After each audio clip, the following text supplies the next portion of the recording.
Boa noite, amigos. É uma imensa alegria termos essa oportunidade de estar com vocês para essa nova tarefa, esse novo desafio de estudar a doutrina espírita, mais especificamente sobre a mediunidade, que é um assunto assim bem delicado, complexo, mas muito importante na vida de todos nós. Espero que, à medida que acompanhemos o estudo, todos nós possamos perceber o valor que tem os conhecimentos sobre a mediunidade na nossa vida. Então, é uma experiência muito feliz e espero que dê muitos frutos na vida de todos nós. Para iniciar, eu gostaria de convidá-los para fazer uma prece, pois em todas as atividades que nós vamos iniciar na doutrina espírita, como cristãos que todos somos, eu peço que nos acompanhem nesses breves momentos, buscando fechar os seus olhos, se assim o desejar, mas o mais importante, concentrar o nosso pensamento em Jesus, no nosso mestre, modelo e guia de toda a humanidade. Vamos pedindo a Ele a sua bênção, a sua proteção, a proteção do nosso Pai maior, nosso Criador, e também dos bons espíritos, esses irmãos tão maravilhosos que nos assistem e que nos dão força e coragem para levarmos adiante a nossa caminhada espiritual. Assim, agradecidos por essa oportunidade, contamos com a Tua bênção, Jesus, para que tudo possa transcorrer da forma mais tranquila e serena possível, que os nossos estudos deem frutos, bons frutos, na vida de todos aqueles que nos acompanham, encarnados e desencarnados. Que assim seja. Então, eu vou apresentar o plano de trabalho que nós desenvolvemos, porque é como nós dissemos no início, a mediunidade é um assunto bem complexo, mas assim, de muita importância mesmo para o nosso dia a dia, o nosso conhecimento no dia a dia. Nós vamos nos basear nesse livro que é da Federação Espírita do Estado de São Paulo. É um curso de educação mediúnica, primeiro ano. Então nós vamos seguir o roteiro desse livro e também aproveitando para abordar outras pesquisas, outros estudos que os nossos irmãos têm nos brindado ao longo desses 2 séculos de desenvolvimento da doutrina dos Espíritos. E a mediunidade, como sabemos, ela está presente na vida de todos nós, porque é natural, faz parte da nossa natureza. Mas, por ser desconhecida, ela é confundida, ela é mal interpretada por muitas escolas religiosas, por muitos irmãos nossos. Então, o intuito é esclarecer, é mostrar não só para os espíritas, mas para aqueles que nos são simpáticos, para aqueles que se interessam pelas ciências, pela verdade, do quão importante ela é na nossa vida. Então, nós vamos procurar levar esse curso, esse estudo, aos sábados, né, como pretendíamos, começando às 8, indo até umas 9 horas, 9 e pouquinho, não queremos nos estender muito, e também oferecer para aqueles que nos acompanham alguns esclarecimentos, respondendo algumas dúvidas, algumas perguntas, na quarta-feira. Então, na quarta-feira, às 8 horas, nós estaremos juntos, com a graça divina, com a permissão divina, e vamos responder aquelas perguntas naturais que surgem das dúvidas, né, dos nossos companheiros, dos nossos irmãos. Então, vamos ao que nos interessa, né? Fazendo uma introdução sobre a mediunidade, nós aprendemos com a doutrina dos espíritos que a mediunidade, ela sempre existiu. A mediunidade é uma aptidão, é um dom, é uma faculdade inerente ao ser humano. Ela é natural, assim como falar, como ouvir, como ver. Só que esses 5 sentidos que nós temos são bem conhecidos, né? A visão, a audição, o paladar, o olfato, o tato. Mas aquele 6º sentido é justamente essa percepção que nós temos do mundo espiritual à nossa volta. Como eu disse, a mediunidade é uma aptidão. E muitos, mais do que se supõe, dos nossos irmãos, têm essa condição de ver os espíritos, por vezes ouvi-los, sentir a presença, isso por sensações as mais diversas, né? Tem pessoas que se arrepiam quando percebem que tem algo no ambiente, né? E o que nos leva à conclusão e ao resultado da certeza de que os espíritos estão sempre à nossa volta, estão sempre conosco. Paulo de Tarso, né, nosso conhecido apóstolo cristão, ele mesmo diz que nós somos rodeados por uma multidão de testemunhas, né? Nós vamos conversar sobre Paulo de Tarso com calma e nós vamos ver quanto contribui, né, tanto ele quanto inúmeros outros irmãos nossos da antiguidade, para asseverar essa realidade insofismável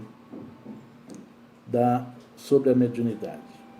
Então, é algo que não deve assustar ninguém, né? É algo que não deve assombrar ninguém, né? Não é algo que nos faça mal, mas é algo que pode nos fazer muito bem quando conhecida, quando desenvolvida, quando educada. Então, a mediunidade é uma aptidão, um dom, é uma força neutra. Todos nós a possuímos em maior ou menor intensidade. Aqueles que têm mais sensibilidade percebem facilmente a presença dos espíritos, às vezes um pouco menos, né? Por vezes nos momentos que sonha, quando se encontra com os espíritos que já partiram da vida física, nossos familiares, amigos, enfim. Então, a mediunidade ela é neutra, ela tanto pode ser utilizada para o bem. Infelizmente, é justamente a falta de conhecimento dessa matéria que faz com que as pessoas caiam em muitas ciladas, más interpretações e acabem sofrendo na vida por força da influência de espíritos perturbados, doentes na vida delas. Por isso que é importante a gente conhecer essa faculdade, né, que existe desde priscas eras. Sempre que o homem existiu, a mediunidade existiu, mesmo porque nós somos espíritos, né? Ora encarnados, ora voltando para o plano espiritual, que é o nosso plano de origem. Então, desde que nós somos homens encarnados, nós somos espíritos encarnados. Então, o nosso espírito nunca perdeu essa sintonia, essa ligação com o plano de origem. Então, justamente essa ligação é por meio da mediunidade, esses fenômenos mediúnicos. A comunicação, que pode ser por escrita, falada, né, por audiência, vidência, clareaudiência e assim por diante. Mas nós vamos conhecer cada uma dessas variedades da mediunidade. Como dizíamos, a mediunidade sempre existiu, desde a antiguidade até os dias atuais.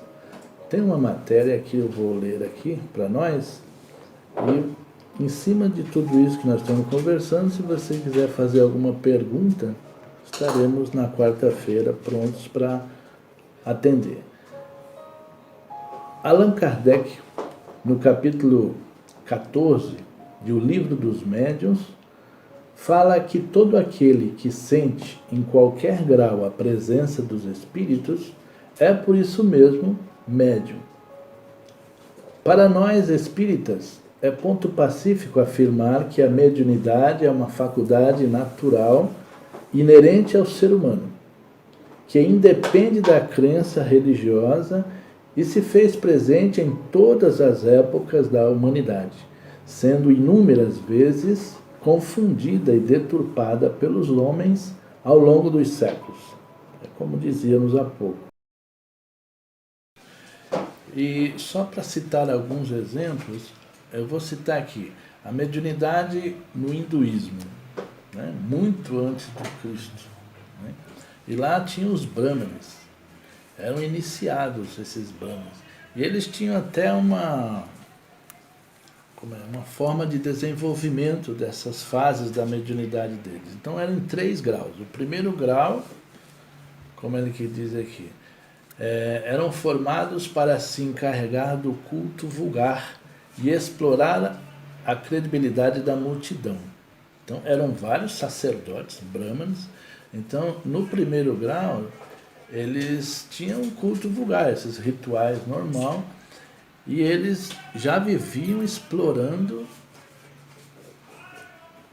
a imaginação das massas, né? Já vivia explorando a credibilidade do povo. Ensinava-se a eles a comentar os 3 primeiros livros dos Vedas, dirigir as cerimônias e cumprir os sacrifícios. Os brahmanes do primeiro grau estavam em comunicação constante com o povo e eram seus diretores imediatos.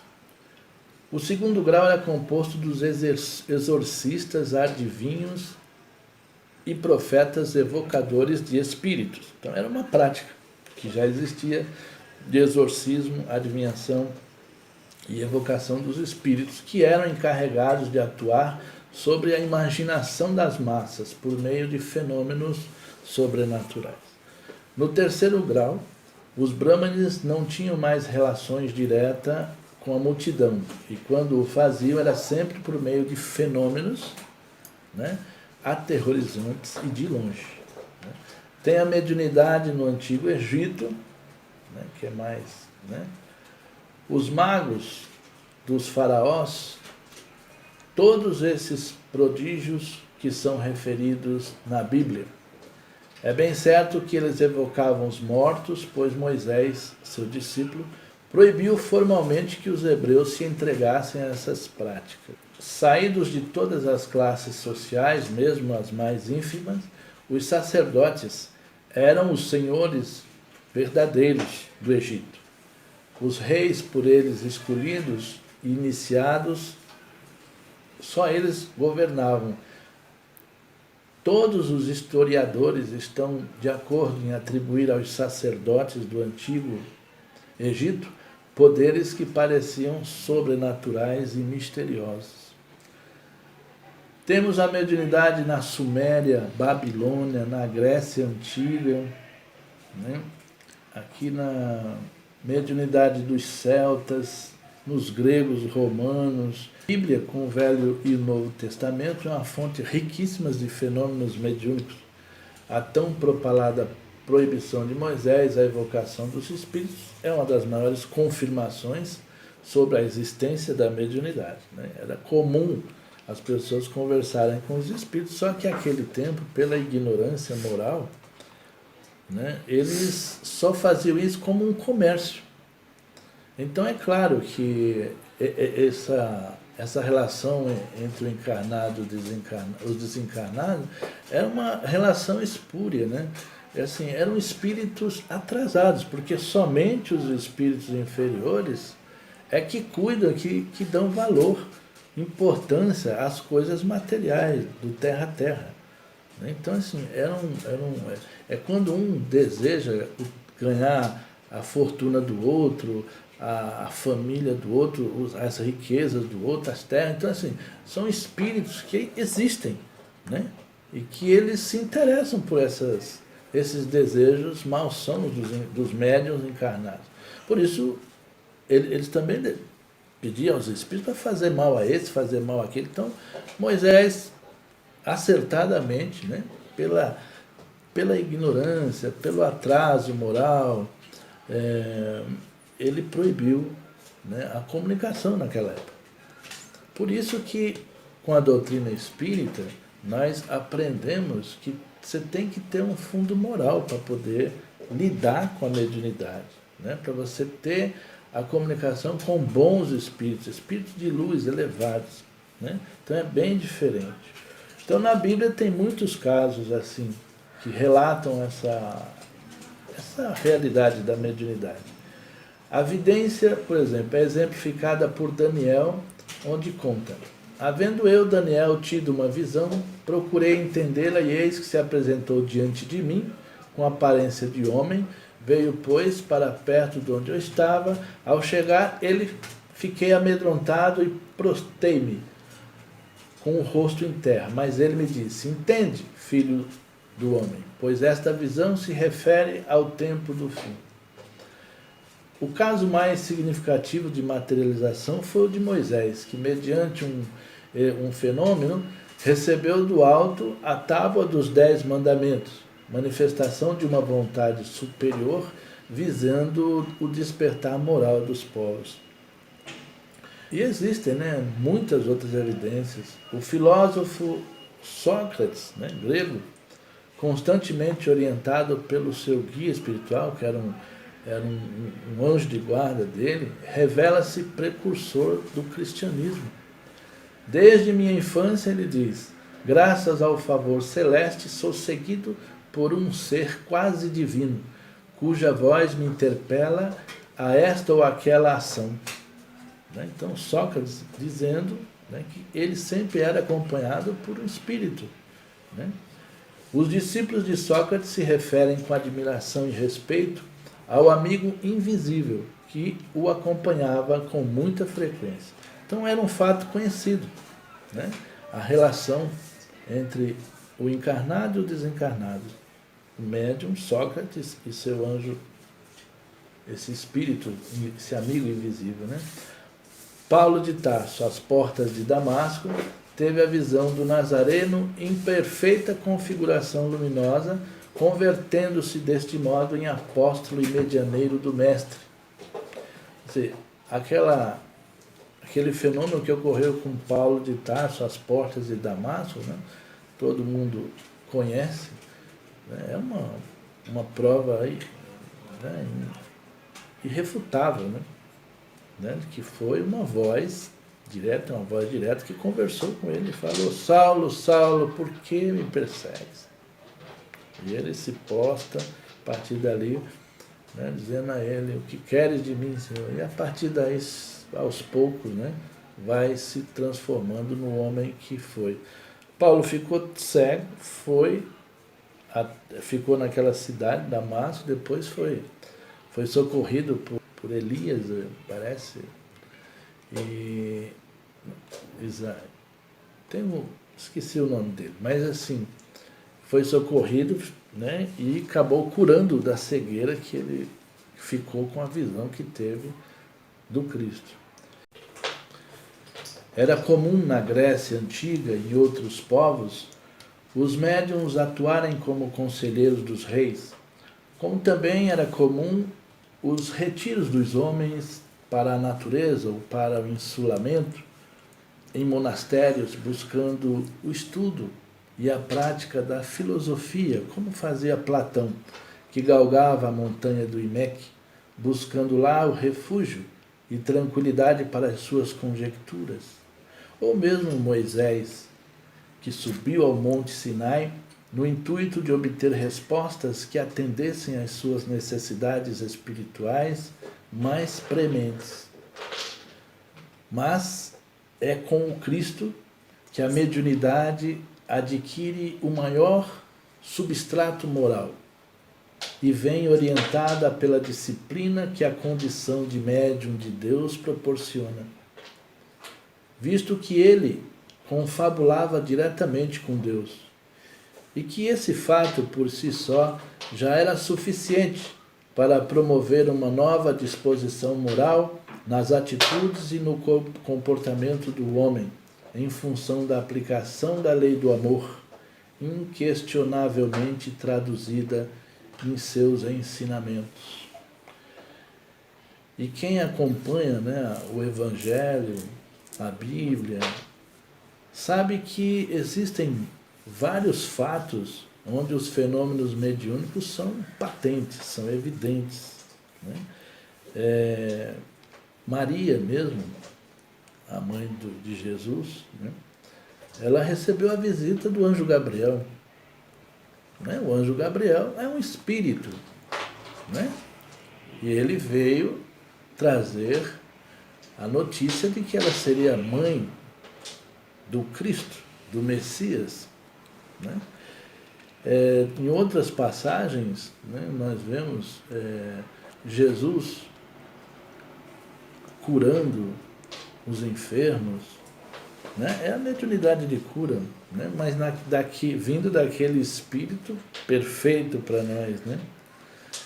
Mas ele, no Monte Tabor, ele teve aquela transfiguração maravilhosa, onde os seus discípulos estavam junto a ele, os 3 discípulos, João, Tiago e Pedro, que ficaram espantados de vê-lo conversando com Elias e Moisés.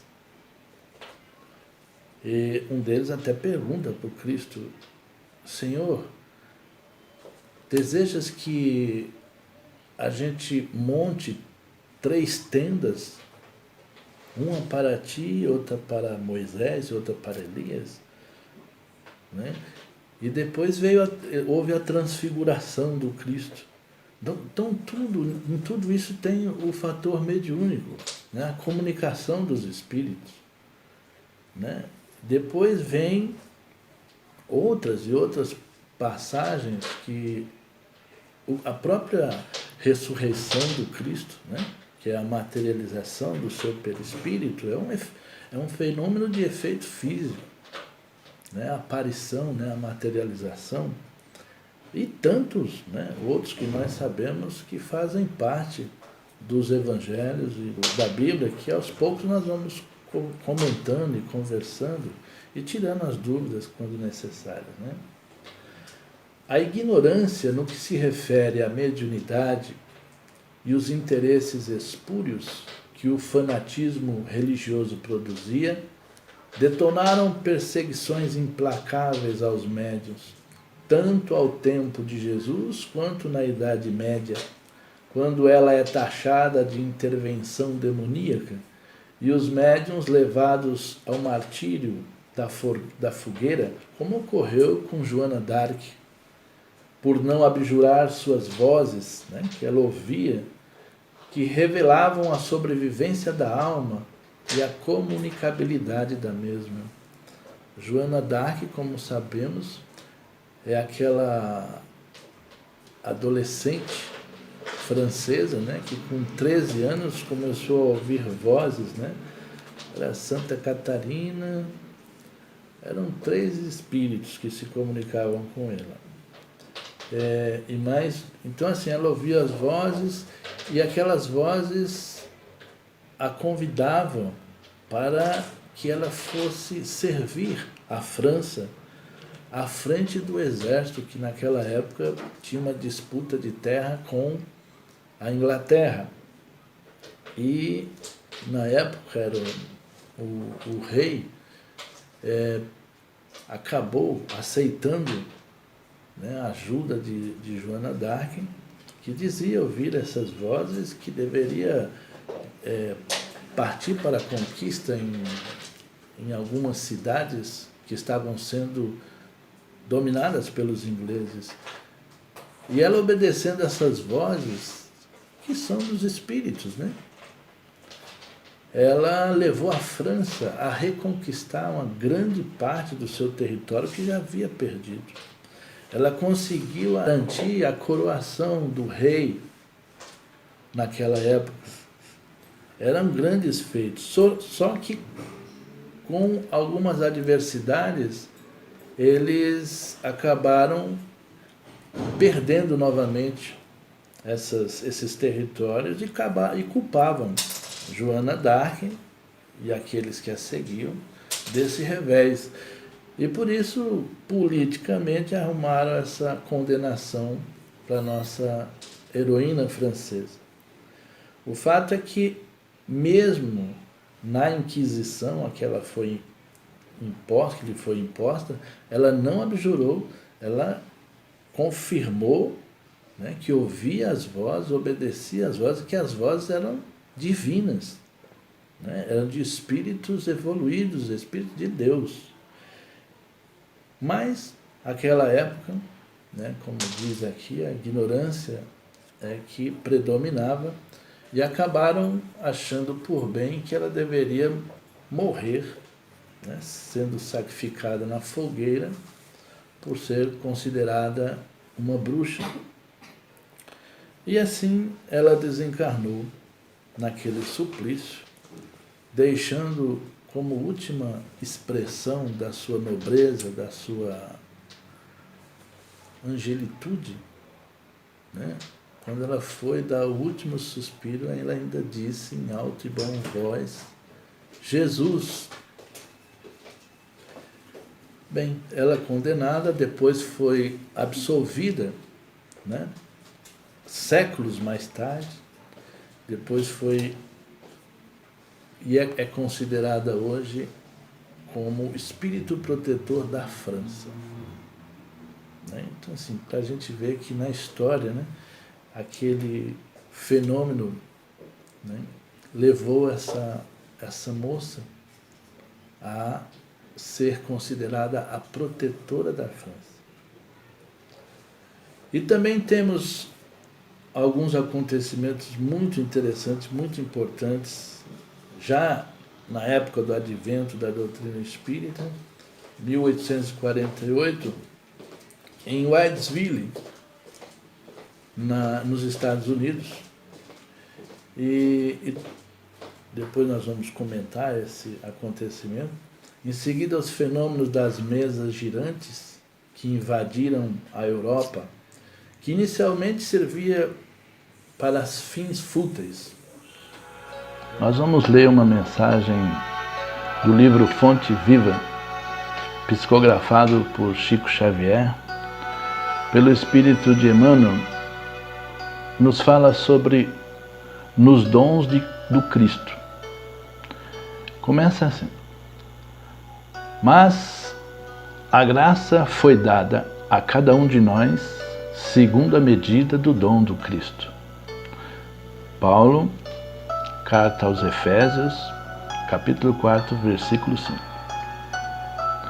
A alma humana nestes 20 séculos de cristianismo é uma consciência esclarecida pela razão, em plena batalha pela conquista dos valores iluminativos.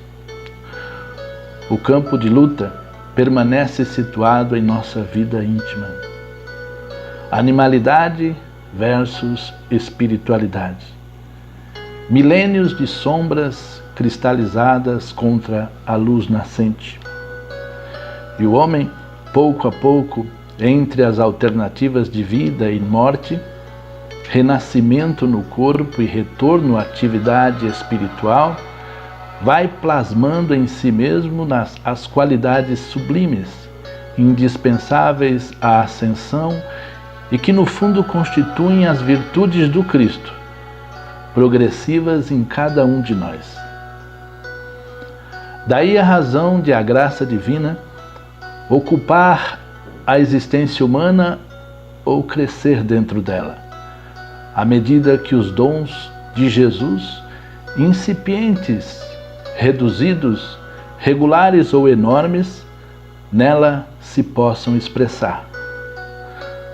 Onde estiveres, seja o que fores, procura aclimatar as qualidades cristãs em ti mesmo, com a vigilante atenção dispensada à cultura das plantas preciosas ao pé do lar. Quanto à terra, somos todos suscetíveis de produzir para o bem ou para o mal. Ofereçamos ao divino cultivador o vaso do coração, recordando que se o solo consciente do nosso espírito aceitar as sementes do celeste pomicultor, cada migalha de nossa boa vontade será convertida em canal milagroso para a exteriorização do bem, com a multiplicação permanente das graças do Senhor ao redor de nós. Observa a tua boa parte e lembra que podes dilatá-la ao infinito. Não intentes destruir milênios de treva de um momento para o outro. Vale-te do esforço de autoaperfeiçoamento cada dia. Persiste em aprender com o Mestre do amor e da renúncia. Não nos esqueçamos de que a graça divina ocupará o nosso espaço individual na medida de nosso crescimento real nos dons do Cristo. Linda mensagem para reflexão. Nós estamos nos aproximando do instante final do nosso estudo e eu gostaria só de relembrar que na próxima quarta-feira estaremos à disposição dos nossos irmãos e irmãs que queiram nos fazer alguma pergunta a respeito do tema que dissertamos nessa noite. O que nós desejamos é esclarecer esses assuntos sobre esse dom, sobre a mediunidade que está, como dissemos, na vida de todos nós. Muito, muito sério e muito importante. Queremos lembrar também que esse estudo, ele é apenas teórico. Nós aqui não nos propomos a prática da mediunidade. Essa prática, esse desenvolvimento mediúnico, ele deve ser feito nas casas espíritas, nos centros espíritas sérios, aqueles que estão realmente fundamentados nos ensinamentos da doutrina dos espíritos. Então, que fique bem claro que nós vamos estudar os assuntos pertinentes à mediunidade, teoricamente. Então, se você desejar desenvolver os seus dons, é preciso procurar uma casa espírita, certo? Muito bem. Agora eu quero convidá-los para esses instantes finais para a fluidificação da água. Nós sabemos que o nosso pensamento é energia e que nós irradiamos amor. Basta nós nos concentrarmos num desejo, né, numa vontade de desejar algo de bom, e nós já plasmamos uma energia que será encaminhada, direcionada àqueles que nós idealizamos, àqueles a quem desejamos ajudar. Por isso que a prece né? É muito eficaz e muito importante quando feita com sinceridade, com humildade, com muito amor. É isso que dá força às nossas preces. Então eu convido a vocês, coloque um copo de água onde quer que queira, perto de vocês, para que a gente possa fazer a prece. Enquanto isso, a espiritualidade fluidificará essa água, que pode servir como um remédio, como um calmante. De acordo com as necessidades de cada um de nós, a espiritualidade vitaliza essa água, ele fluidifica, energiza essa água para que você seja beneficiado. Tenhamos fé, né? Muito amor. Então nós vamos novamente agradecer a Deus, a Jesus e à espiritualidade pelos momentos que passamos juntos. Esperamos que tenha sido bem proveitoso. No próximo sábado estaremos aqui novamente, dando continuidade a esse estudo da mediunidade, baseados naquele livro que nós mostramos no início, de Educação Mediúnica da Federação Espírita do Estado de São Paulo. Então, com muita humildade, vamos elevar o nosso pensamento a Deus, nosso Pai, a Jesus, o nosso Mestre e Senhor, agradecendo-lhe por essa oportunidade bendita e pedindo que os seus mensageiros bondosos possam nos assistir, fluidificando essas águas, energizando-a com medicamento espiritual, e assim, agradecidos, nós vamos novamente pedindo a sua bênção e proteção para todos os lares, para o nosso lar e para os lares daqueles irmãos que também nos pedem preces. Vamos deixar uma vibração de muito amor a todo o planeta Terra, a todos os nossos irmãos e humanidades que estão passando por essa provação coletiva, que eles possam ter força, coragem, bom ânimo para superar esses momentos difíceis de luta pela nossa saúde. Que os bons espíritos possam nos proteger e nos abençoar. Que o Dr. Bezerra de Menezes, com as suas legiões de espíritos bondosos, possa estender a misericórdia do Cristo, amenizando a dor, consolando aqueles que precisam, fortalecendo a fé daqueles que vacilam. Assim, Jesus, agradecidos por essa bendita oportunidade, nós nos despedimos dos nossos irmãos, desejando-lhes muita luz, muita paz e muito amor no coração.